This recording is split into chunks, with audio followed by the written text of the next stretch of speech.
Hey, everyone. Thank you so much for joining me on this podcast journey. I have a special announcement.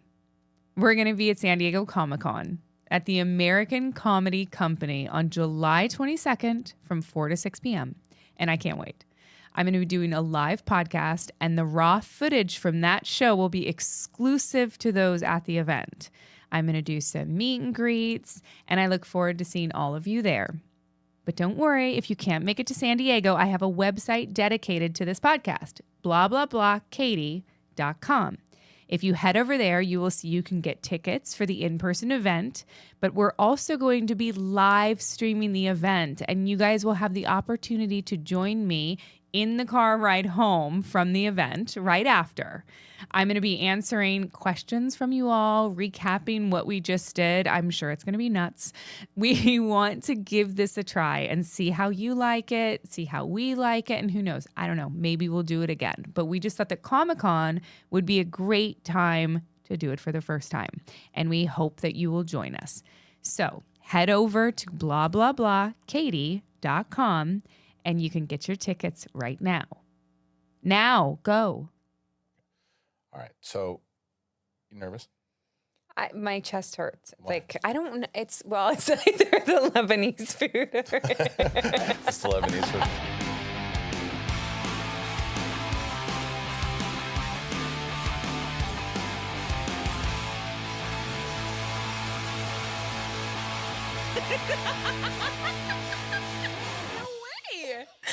Hi, everyone. It's Katee Sackhoff. Welcome to the Blah, Blah, Blah show. I am so excited. I can't believe that this is actually happening. I've been talking about doing this for so long. I have no idea what I'm doing. So that is why I dragged this guy along with me because he knows what he's doing. So Somewhat. Somewhat. I wanted to start a podcast. I had so much fun doing the YouTube channel. Some of you are actually watching the YouTube channel right now. Some of you are just listening. But I had so much fun connecting with everyone and having real conversations and learning new things. And I wanted to do more of that. So this is just an extension of that. We didn't really know what the YouTube channel was going to become, and this is it. So welcome to Blah, Blah, Blah. This is our first episode. On the days that on the seconds that I can't do what I'm, like this. Like in this moment right now where I'm like, ugh, we cut to Kristian. Perfect. Well, look, but I think that one of the things, too, that we should talk about here is how this kind of show came to be, right? And the reason why we're going to do it in the first place. And you and I have been doing this show, or not this show, but we've been doing shows together now for over 17 years. So yeah, a long time. Yeah. Yeah. And I think that when it came down to it, it's a matter of like you and I, this must have been probably, I don't know, about a month ago, which was so funny because so for people who want to know, we got into the conversation and we were talking about just a bunch of different things. And I said, listen, I have an idea. And you go, if you are about to tell me what I'm about to tell you, this is going to be funny. And Katee, you had an idea you wanted to do a podcast. So I wanted to do a podcast. I have been saying that I wanted to do a podcast for so long that my husband was getting sick of hearing me say this. And finally I said to Robin one day, I was like, what do you think about talking to Kristian about this? And he said to me, do not talk to Kristian about this unless you are serious, because Kristian knows what he's doing. And you have to be serious about it. And he was a little concerned that I wasn't serious, that it was like, let's get chickens. Right. Well, but you take care of the chickens. I do. They're still alive. Well, some of them are still alive. And you'll take care of this as well. But I think that to let people know kind of what the show is going to be, we also talked about, and that's what I loved about what Katee was talking about, was that she didn't want to just do an interview show, which we will be doing. Of course we will. But actors, have you met actors? There's only room for for one in a room at most times. Actors are really, really obnoxious, myself included. And so I will be talking to actors, ones that I'm interested in, people that I know, and then people that I don't know that I find interesting, or that I have an interesting project that I want to talk to them about. But I also want to talk to just normal people. I want to talk to you guys. I want to talk to people that are living life authentically and having real conversations about what's going on in our daily lives, my child shit in a toilet this morning. It was really exciting. And she carried it all the way to the toilet and then waved goodbye to it. It was a big fucking moment. And as much as you're goofing about that, which is 100%, like we talked about with the guests and the guests that we will have, which again, it'll happen. It's your experiences when I had you on my show, what people really enjoyed. Of course, they like talking about Mandalorian and Battlestar, and you'll talk about that stuff. Of course you will, and you'll tell stories about things, but we're going to relate it to topics in your life and things that you like. When you told that story about your daughter and how crazy it is, just parenting in general, that was the stuff that people really responded to because they saw you. Yeah. And more people are going to see you on this channel and this podcast, and it's a combination. So if you're coming to this channel just for, well, Katie's going to be interviewing so-and-so this week, you'll get that, but that's not the overall what this show is about. Absolutely. This show is about your experiences, your things that you want to talk about, and topics that can help out other people. Yeah, for sure. I think that one of the things that I've noticed in social media that people are craving is connectivity. Yeah. I feel like social media, for all of the good that it's done and all of the bad that it's done, I think what people are craving is real people again. We all create these glossy, like, best scenario images and videos online, and we don't let people see the real us anymore. We're so scared of that. And I think that I am craving that. And I don't want to continue to contribute to just that really, really shiny image that is social media. I want people to see the real me and the real me the real, guests that are coming on the show. Yeah. I want to have different kinds of conversations. Yeah. The name was not very easy to come by. No, all the good shit's taken. You guys, I'm not kidding when I tell you I came up with no less than 50 names. Every single name is taken by another podcast. Yes, but it was also a matter of like, what was the right fit? Because because the idea of the show, I think, is still what this show will be about. And this is completely Katie's idea, what she wanted to do. And that was, everybody has a perspective of somebody coming into what this is not just for a guest, but let's say a particular guest comes in, and you think that you know them, and you think you know everything about them, or you think that they know you, or they think that they know me, or they think they have an idea about it. But the goal is that at the end of the conversation, does your perspective change at all? It might not. Yeah. It might very well. It might just a little bit. Yeah. And that was what is intriguing to me, but it was also what you just said. And that's like people learning your personality, because I've known you for a long time. And like of course, people see you from Starbucks or Bo, and they automatically think, oh, I know her, but they don't. They know different. Like, there's different things. Absolutely, absolutely. And you still like me, which is really it's a testament to how stupid you are. We're working together. Yeah, we're working together now. We never worked together. No. It's true. And we wanted to. That was the initial idea that we came up with, was shifting perspectives. Yeah. And then everyone we talked to was like, that sounds really clinical and really sort of preachy. And so we shifted, and I was like, at one point I was like, I want to call it Just Another Podcast, because I'm so tired of trying to find a gosh darn name for this stupid fucking podcast. Yeah. And then I was like, what? I just like at this point, I just want to call it blah, blah, blah. Like, I'm so tired of this. And Kristian was immediately, I don't hate that. I don't hate that at all. Well, because it's what it really is going to show what the show is about. Yeah. And that is you just talking, having a goal of what we want to talk about. Like, for example, today is really going to be about relationships in general, and how to balance relationships, and how to balance not just romantic relationships, just relationships in your life, and where it kind of takes you into. You had said something to me where we did like a test run that I thought was like where your life could be if one particular thing happened where you thought it was bad, and then it turns into another one. Yeah, I think that's something that's really interested me, that sort of sliding doors perspective of if we were talking about it in relation to, had we dated for longer than we did, you would have never met your wife. I would have never met my husband. And those are like I consider my family the most important thing that I've ever done. And had I gone left or right at any moment in my career, I would have never met my husband. Right. You know, and I think that those are really, really beautiful moments. And I think if you're sitting at a place in your life right now where you like yourself, you can't regret anything that you've done and anything that's happened in your life. As much as some of those moments are incredibly painful, they all led you to where you're at and who you are.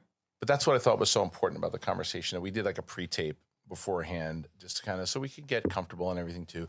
And it didn't work. No, it didn't. You're lying. But no, but you what you had said was I thought was so important was that people will say that you can be in the worst place in your life and something can happen. Go, this is it. It's never going to get better than this. Yeah. And I'm in so much trouble mentally. You check out and everything, and you don't realize that's a storm. That's just a storm that will clear. And it ultimately, like for you, it allowed you. We've been in relationships that haven't worked out. Yeah. You are terrible to deal with. No, I'm just kidding. But no. But when it comes to people in general, we've been in those types of relationships, and then we get to a place where you have children, you have a spouse that you are just madly in love with, and it doesn't get there unless you go through the shit. You have to go through the shit, and I think that people sometimes, I talk to so many people that are stuck, because they're continuing to look at the moment that they're in as definitive, as like, this is what it's going to be. No, this is what it is right now. And it may suck. Yeah. But tomorrow is truly a new day. And I think that sometimes we get so stuck in this that we forget to pivot. Yeah. We get stuck in what we thought it was going to be or what it should be, or the amount of work we put into something. And so you don't walk away or whatever it is. I think that people have forgotten how to pivot. When we were kids, we pivoted all the time. Sure.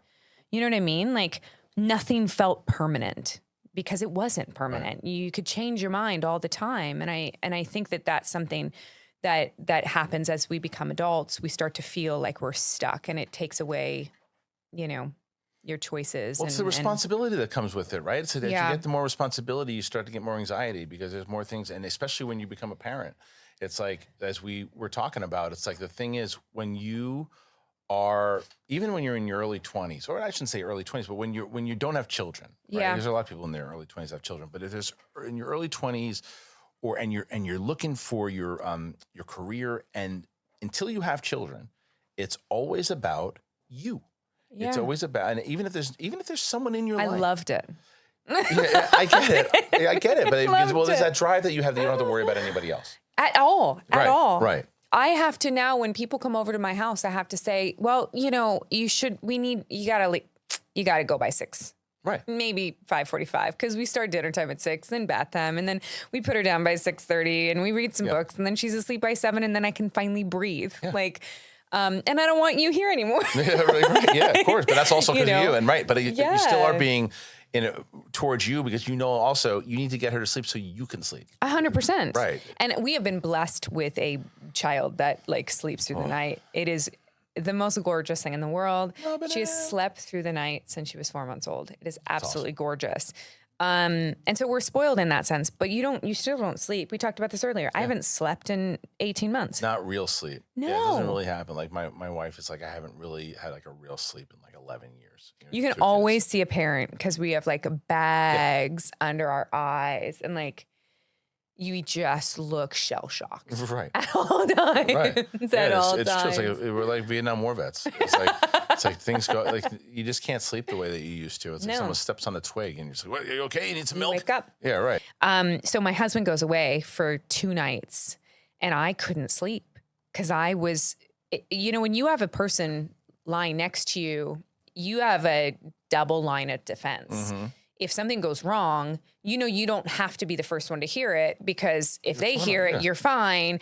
And I didn't sleep at all the first night. I was I was one eye open. I was convinced everything wrong was going to happen. Right. I set the alarm 3 times. I made sure the door was locked 3 times. I felt like someone that had what's that sort of when you check things 3 times, you do a number. OCD? What's it called? Yeah, OCD. Yeah. I felt like a person who had an OCD where I was checking things it's like multiple Sigourney times. Weaver and Copycat. You ever see that? Yeah, that's what I felt like. Yeah. I literally felt like that. All because, I was waiting for something bad to happen. Right. Yeah, I mean, look, I think that, but I also think that that's like a natural thing, though, too, right? Where I think because you're like as you said before, it was so much easier when it's just you. When it's just you, when you start worrying about another human, like it's not about you anymore. It's about them, and it becomes like the good parents. That's what it is. It's the every responsibility, and we said this like It used to be I'm going to work to further my career to do this for me. Now it's I need to put food on my table. I need to help my family. I want to help my child. Yeah. And that's where the shift comes. And I think a lot of people, that's not just in the profession that we're in, that's everybody. Everybody. And I think that that's where I wanted to talk to you about also. And I wanted people to hear you talk about this on your show is that like, so balancing, and obviously you have a blessed career for what you're able to do and the things that you do. Like you have a very small percentage of people are able to do what you do, but it doesn't change the fact that you're a working mom doing your thing in a business where it's competitive. There's a lot that you need to do, and a lot of different businesses are like that. A lot of different workplaces. How do you balance it? How do you stay in? Because you come into this the last two. When did you get Mandalorian? Was it 2019, 2020? Okay, so arguably the biggest role in your career. Yeah. Oh God, yeah. Yeah. So you have this role, and here you are now balancing family, balancing having a child. How do you balance it? And not necessarily, I mean, I guess like, specific to your work and then also just in general. Yeah. I felt in a lot of ways when my daughter was born, I went back to work 2 days later. It was a very, very strange moment. I didn't carry my child. And so I was not, it was not that I was not given. I didn't ask for. And when you do not ask for, you do not get. Yeah. It was not one of those things where I thought my life was going to just do the thing. Like, okay, you have a baby, you go back to work, you do your thing. And I knew that I had to go back to work for like 6 days and then I was going to have like a month off. Yeah. So it was like a 6-day period and then I was going to have some time. Those are the hardest 6 days of like that entire shoot because I was so tired and my life had changed exponentially. Like the moment they handed, our daughter to us, nothing else mattered. Right. And it was instantaneous. Right. And so then to go back to work felt so weird. And my mother-in-law was staying with us at the time and she just kept saying, "You're doing this for your family. You have to remember that." And I felt so selfish and so guilty going to work every day. Was there ever an inclination to quit? Well, I couldn't. I was in the middle of something. Yeah. I was in the middle of filming, so I didn't have that option. And everyone there was amazing. Yeah. Like I brought her to work with me all the time. They got me out on days. Like they really, really, really supported me as much as they could. Like, when I got the job, they didn't know that Ginevra was like expected because I wasn't carrying her. Right. So it was sort of one of those things where, it wasn't that I withheld, but we had a very tumultuous first trimester and we didn't know if she was going to make it. Yeah. So why I didn't want to jinx it and start telling everyone that this was going to happen. And it wasn't that I was withholding information. I just was so desperate to be a mom. Mm-hmm. I was so scared to jinx it. Yeah. So I didn't tell anyone until it was like, ooh, I think I need to tell people that our daughter's going to be born. And I am in the middle of the biggest thing that's ever happened in my career. Like, what season was that? Was that season that was just 2? This last season? Yeah. Oh, it was season 3? Oh, it was season 3. Yeah. Okay. So that was like when, so just for people who don't know is that you had gotten, so Bo Katan, the character that you're playing, shows up in season 2. Yeah. Then season 3, it's like, becomes this is like a huge arc. So arc so for you have Bo. 2 massive responsibilities now, one at home and now one. Yeah. So there's a lot. There's a lot. It was, and John and Dave were beautiful. John sat me down and was like, whatever you need.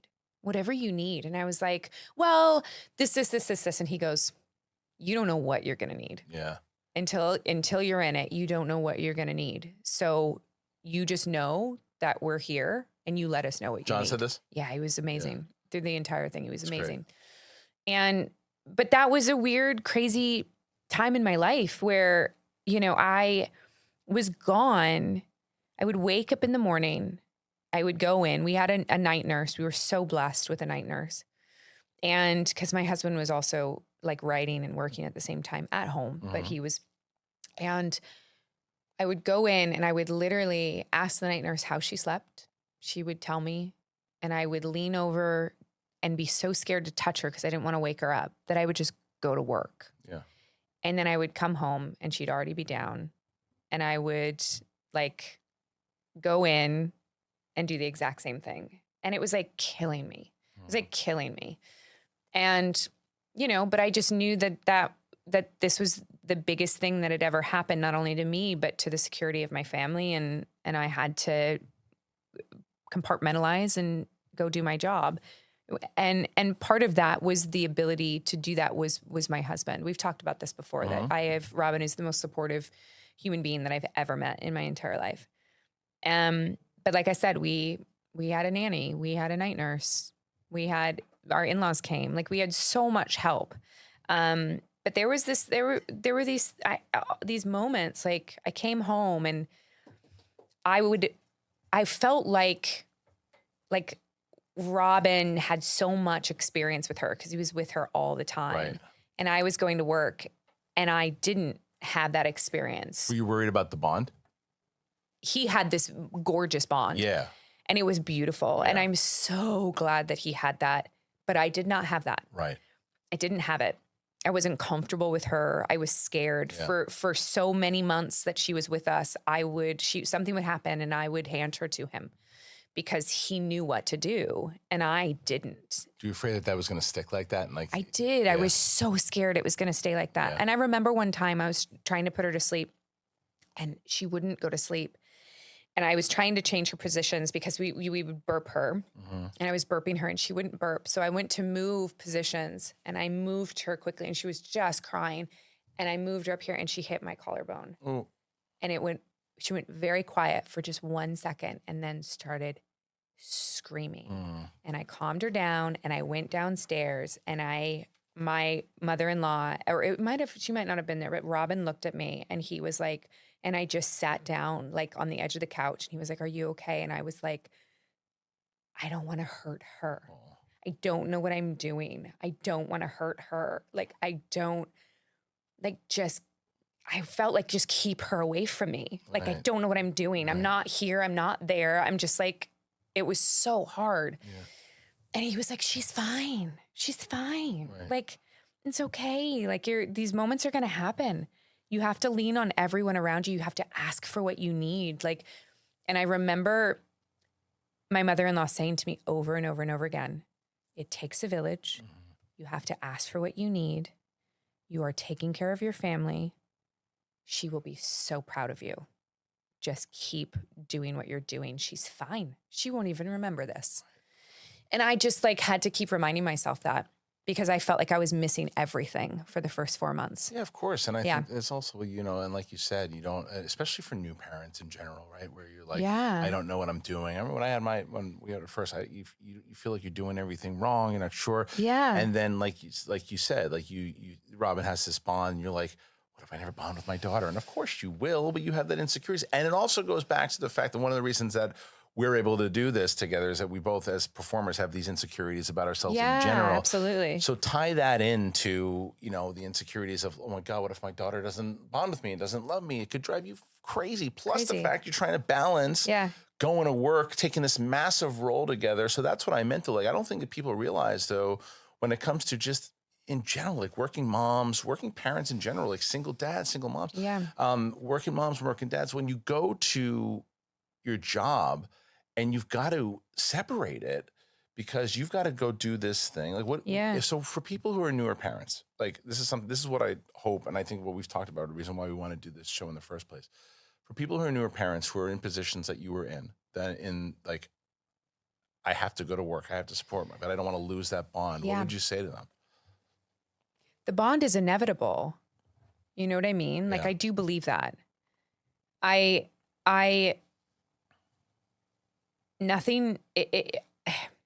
Every phase and everything that a child goes through is temporary. Yeah. The moment they're in right now, like the moment our daughter was in that first 4 months, she won't remember. I remember. Mm-hmm. So I needed to shift my perspective about how I looked at it.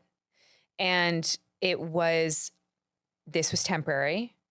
And then I will spend as much time with her as I can. But I think that that bond, all your child wants is time. Mm-hmm. They just want you. Mm-hmm. And if you can't be there during the day, you just make it up. Right. Like you make it up. Like they just need to know that you're there if something happens, you know? And you know, it's always going to be different. You know, Robin went out of town, like I said, for 2 days. Now all she wants is daddy. Right. Daddy, right. Daddy. Well, I mean, that's the same. And I get that same thing, you know, because I'm the one that's doing, basically I'm working and I'm every day trying to build out the channel, doing these things. And it's the same. My little one is like, I want mom to put me to sleep. She's with her all the time. And my wife is like, put her to sleep. I've been doing it all day. It's like, yeah, so it's the same type of feel, but it's like that partnership though. Like everything you're talking about, it's kind of the other thing, what we talked about, what we wanted the show to be about. It's like you've had, and not just romantic relationships, but like just relationships in general that you've had throughout your life, throughout your career. And how do you balance those certain relationships, whether it's a matter of, well, I mean, it's one of the reasons we do this podcast, because someone asked me, they said to me, like, how do you work with someone that you dated? Yeah. And I was like, well, but I don't think everybody has the same type, because it's a matter of, we talked about it's maturity. So do you find that, was it easier for you to hold relationships with people that you either, you know, you were at one point had something with and were able, did you keep friends often or not really? So I think that I maintained like friendships with most of the people that I dated seriously, or at least it was like, you know, I can spend time with them. I don't think there's a few that I, won't talk to. And not because like I wish ill of them. Life is too short and I don't want negativity in my life. And for whatever reason, these people I, think are not the best people. So I don't make time for that. But, I think that with us, like you said, I think that we ended it so respectfully and it was just, we moved on. When you mentioned social media before. Yeah. And I think one of the things though too, like we also grew up at a different time, right? Where conversations on the phone people would have or face to face has happened. There are people who break up with each other via tweets and Facebook messages. And oh my God, it's awful. That is, or like in my situation, just ghost you. But that's what I mean though. Like, so that kind of stuff, like but it goes back into all of it. How do you take those things? How do you take those relationships that you're in, and for what you do, it's different for people that have like just go to work. Maybe they go through a breakup. Maybe they go through something big, and then they're behind a desk and they can go. You're on camera. Yeah. You're in the middle of you're in a scene, and you're supposed to be happy. You're supposed to, and maybe you're going through a breakup. Do you ever have one of those things where you had like the worst day of your life, but you were expected to be super happy? Always. Yeah. Do you have a particular? Like always. Any show that you can remember going in? You don't have to tell me who the person was, but I'm just curious about. I always wonder about that with actors.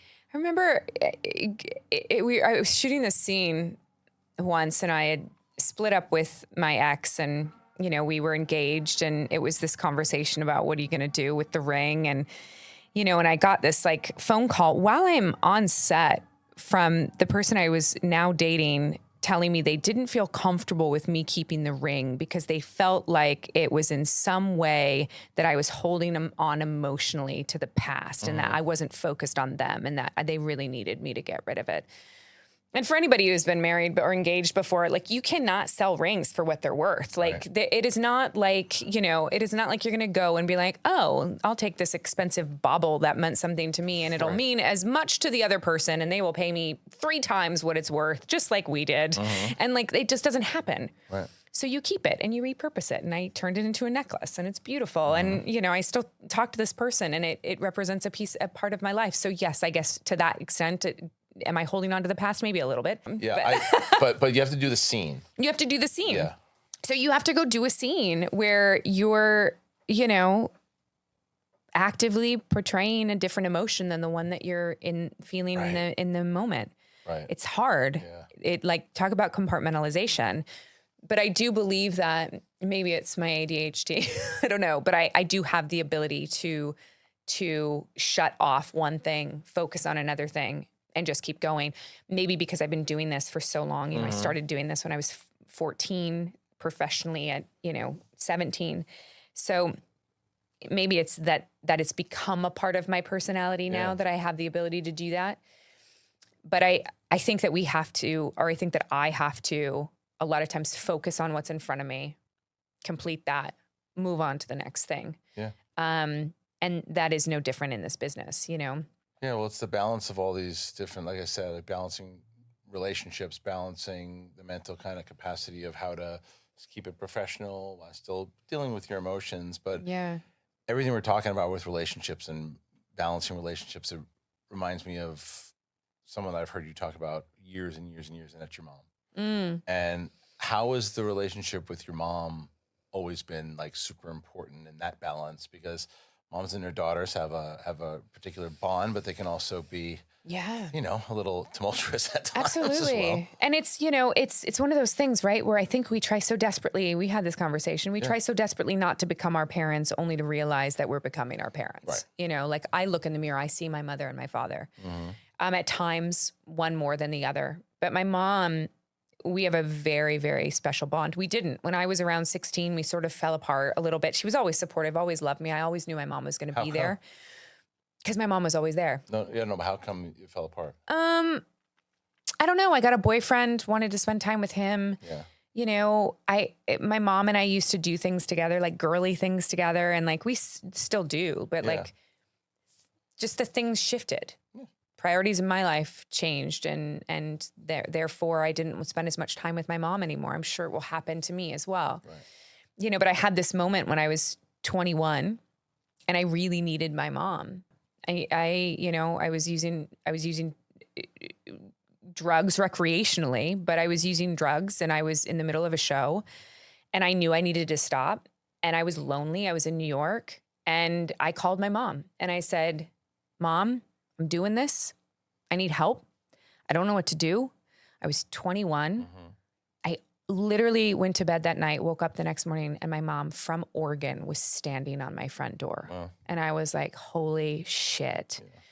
She was there the whole time. And it was amazing. And, she got me through that period of my life, and it was phenomenal. Yeah. So I will always love and respect my mother. I would have, regardless, had she not been able to get there as quickly as she could. That's not it's obviously not, a lot of parents can't do that, but my mom is amazing. Well, that was the thing that even as you're talking about it, with how important family is to you and your current family, obviously with your daughter and your husband, but that comes from, I guess, your family in general. The sweetest picture that a lot of people were talking about was when you took your dad to the Star Wars. Yeah. And so what's the relationship with your dad like?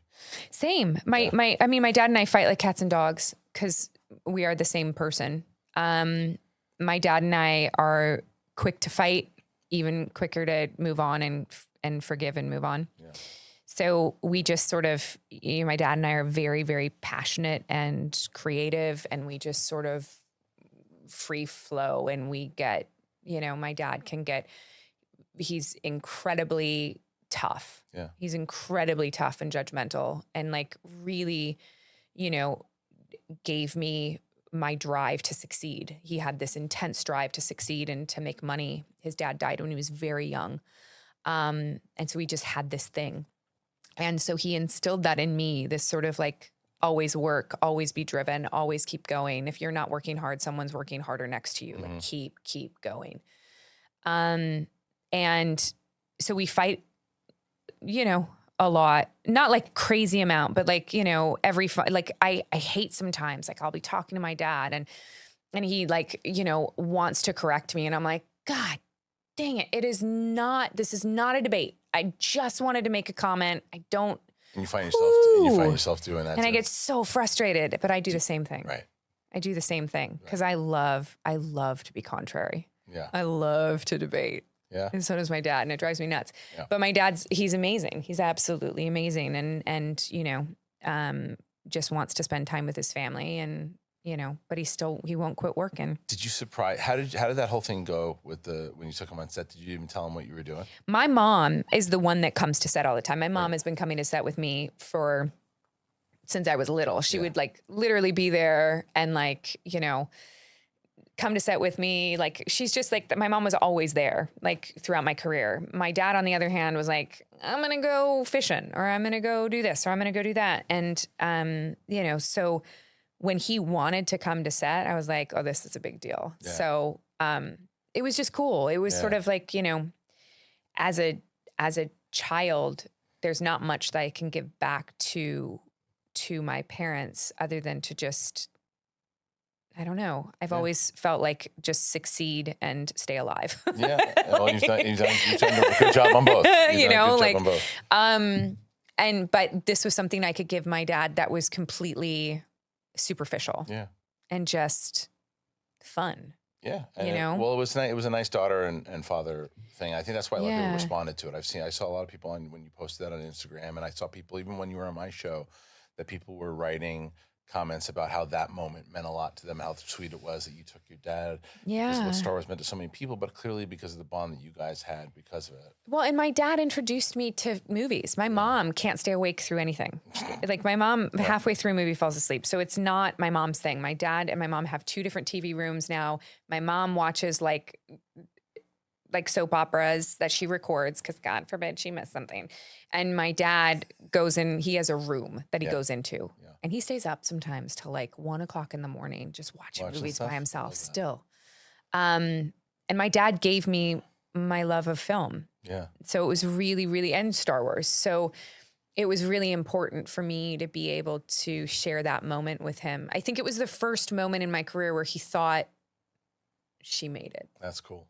But then the argumentative part of me is like, I've been supporting myself since I was like 19, and he's like, well, but could you, we helped you. And I'm like, oh my God. But Star Wars is a thing. Star Wars is a thing. It's a thing. Yeah, for sure. And of course, and you always have those thoughts that are in your mind about what your parents think, and you always want to be accepted by them and all that. But, you mentioned with the mention of Star Wars and all that, is that this is what I really, honestly, one of the main reasons I signed up to want to do this with you too, is because I know you so well. And when you get to really open up and do just the stories you've been telling, like more people learning about these things, the more people learning your stories, like I think it's going to be, I know you get humble about this stuff too, but I think it's going to be inspirational to people. I think people are going to want to hear you talk about more of these things. And I think as you get more comfortable on the mic, you'll start opening up a little bit, even more than you already do. God help me. I'm like an open book. But this is that thing that we talked about, right? As much as I give of myself, I'm still very private.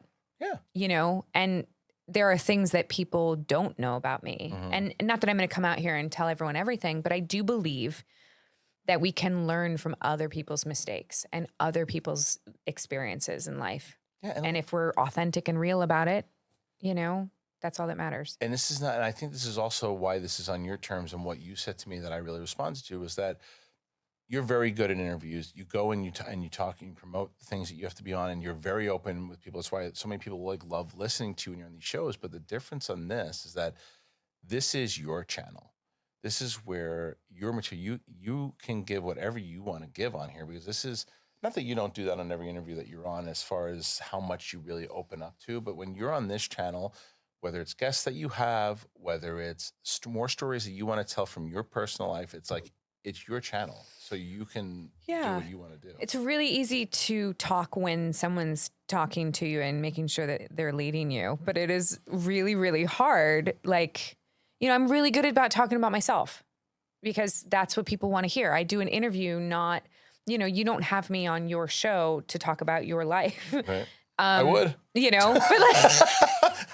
well, good, because we're here. Yeah. But that's, you know what I mean? Like, I've gotten very good at talking about my life and my stories and things because that's what people have me on their shows for. Right. So it is weird and daunting to me to be doing this, but and we're figuring it out. Like, we're figuring it out. We don't even know what the set's going to look like. This set is going to look completely different right now. We don't know. There's a Tony Soprano picture back there. That won't be there that long. Katee, within seconds, redirected or redesigned a lot of this stuff already, and for the better.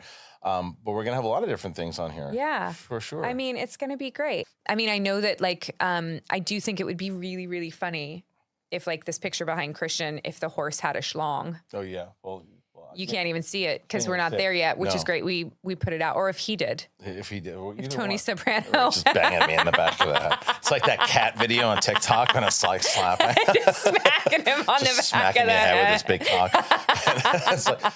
I mean, I do think it would be kind of funny. Yeah, it would. But you know, so it's gonna all change as we grow and we figure out what this is. Yeah. But you know, I just think it's fun. I think it's fun talking to people. Well, we have a lot. I mean, that's the whole point, right? Because we said we're going to have guests. We know we're going to have guests. And it's going to be people that you want to talk to.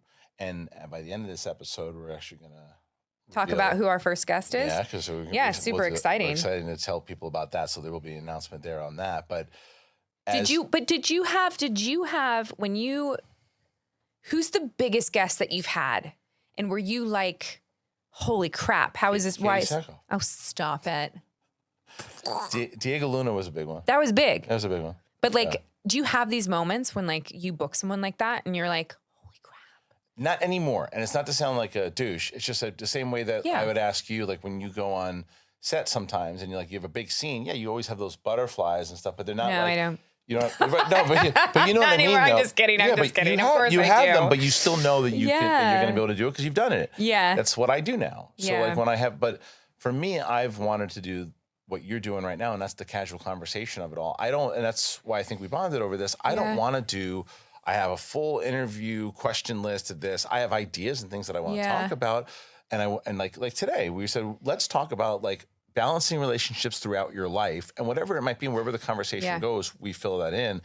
And that's kind of the idea. I knew that I wanted to talk to Diego Luna about Andor and what was happening, but other things in particular. And I had like a half an hour with him or something. Yeah, which is not a lot of time. You know, you tried that.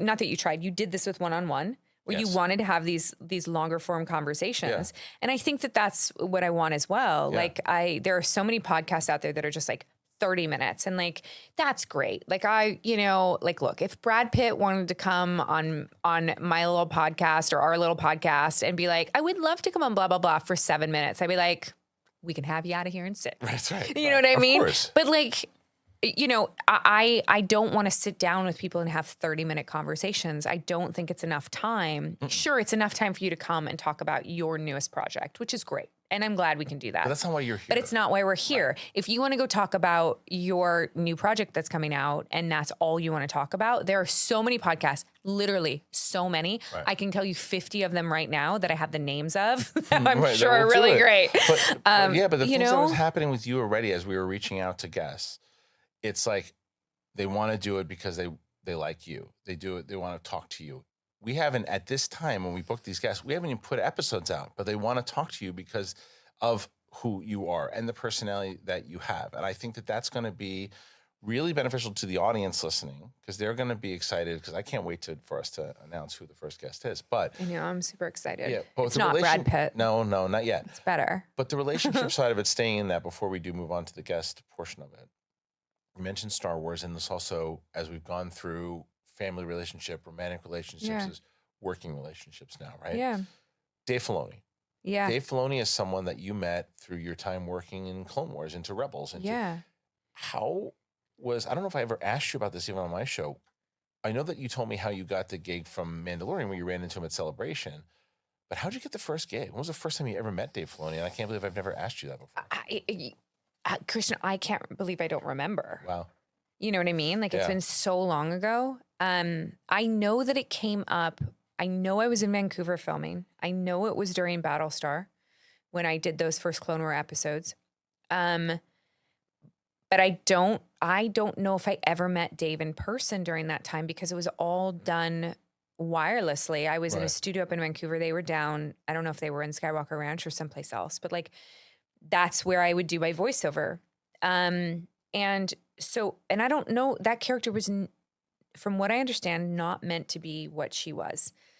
And I joke that I think it's because the character was named after his wife, which is the truth. And I think that's part of the reason why he just couldn't kill Bo.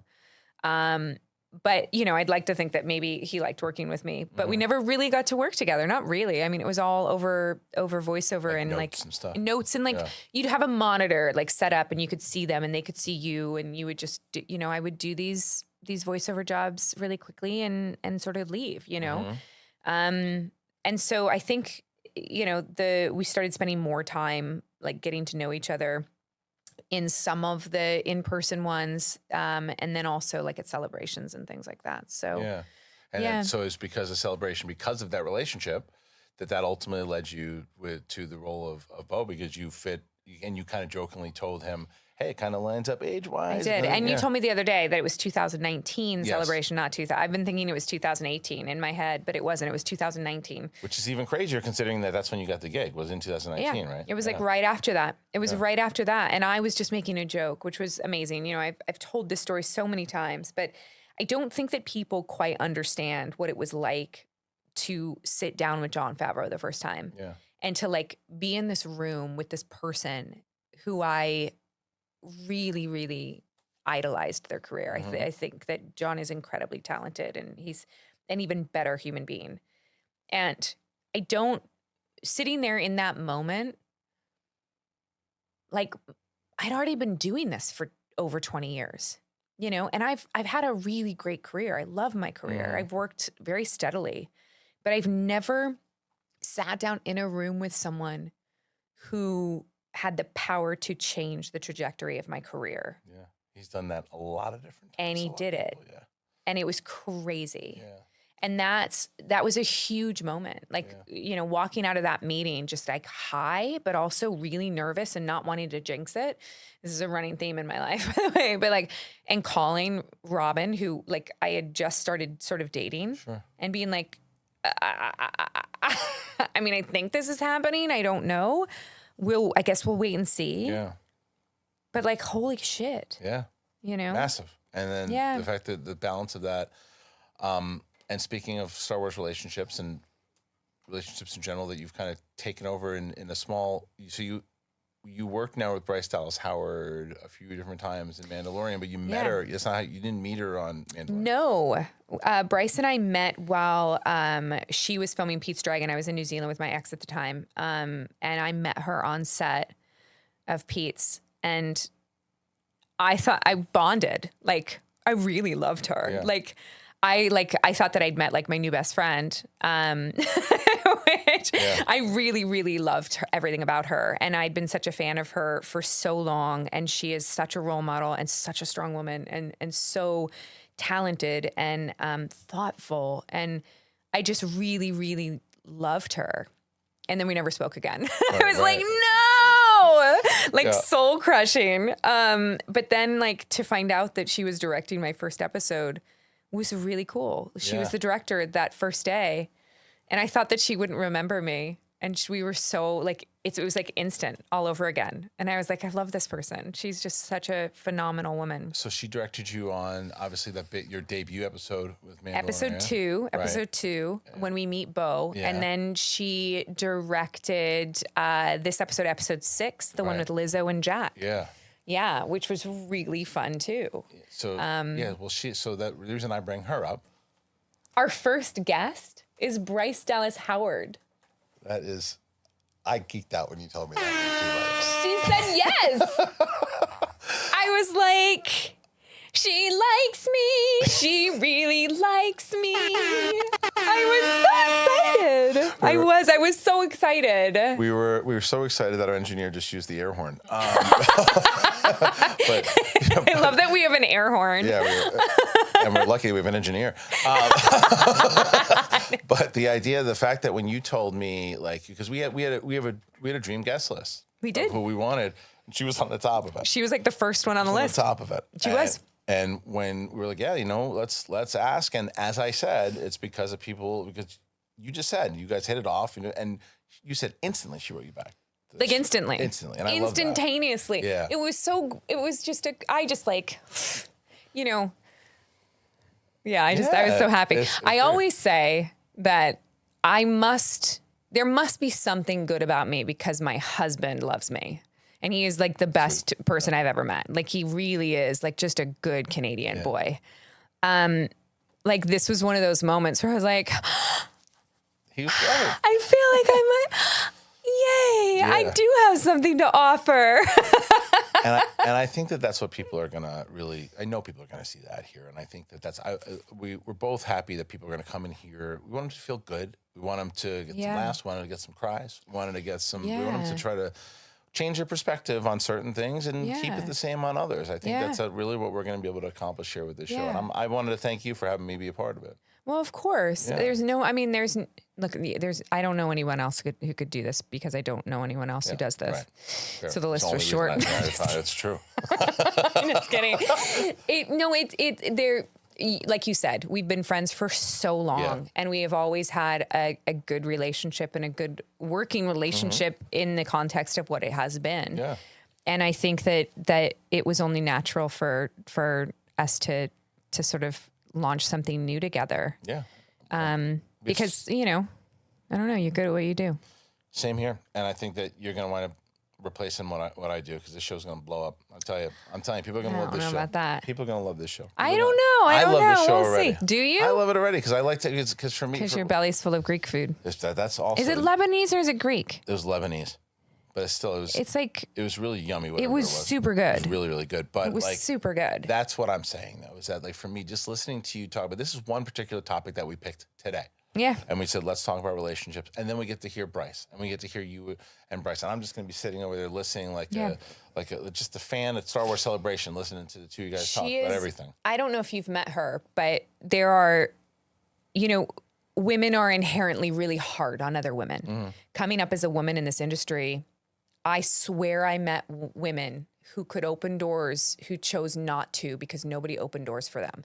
And it's like this thing that figure it out yourself. They're like, figure it out. I figured it out. Right. You can do it too, or you should be able to do it, or maybe you shouldn't be here then. Right. And it's like these weird things where you're like, I feel like women hate other women. Not the place, not the time. And it's like, right? Yeah. It's just like this crazy thing where you're like, we should be building each other up. We should be our biggest champions. And that is Bryce.